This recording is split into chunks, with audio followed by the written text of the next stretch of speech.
مولانا شبلی نعمانی مولانا Shibli Nomani UP کے ضلع اعظم گڑھ میں پیدا ہوئے۔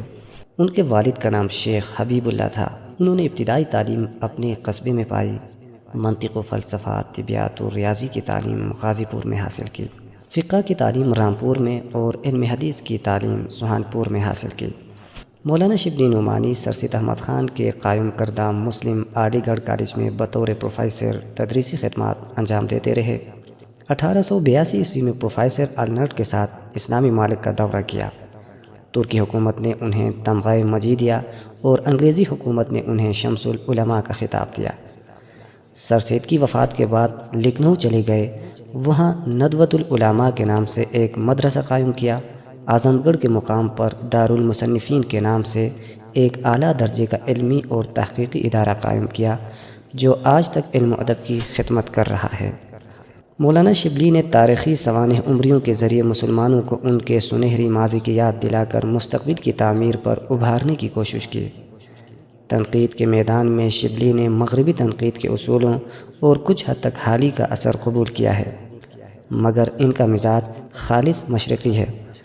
وہ کسی وقت بھی مغرب کی تہذیب اور اس کے علم و ادب سے مرعوب نہیں ہوتے۔ ان کا شمار سر سید کے رفقا اور اردو نثر کے عناصر خمسہ میں ہوتا ہے۔ ان کی تحریروں میں ادب کا مقصدی پہلو نمایاں ہے۔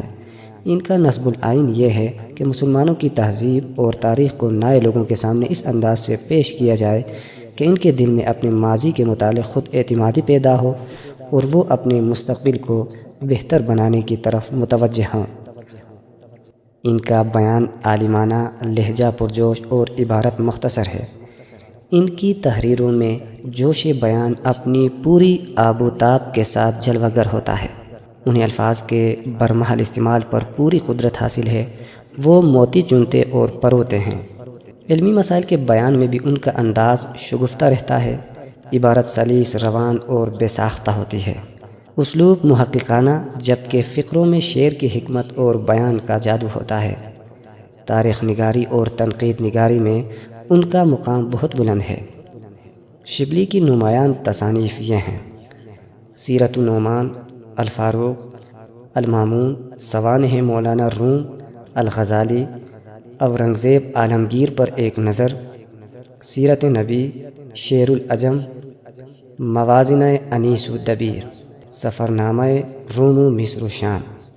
ان کا سب سے بڑا علمی کارنامہ سیرت النبی صلی اللہ علیہ وآلہ وسلم ہے، جس کی انہوں نے ابھی 2 ہی جلدیں لکھی تھی کہ موت نے قلم ہاتھ سے چھین لیا۔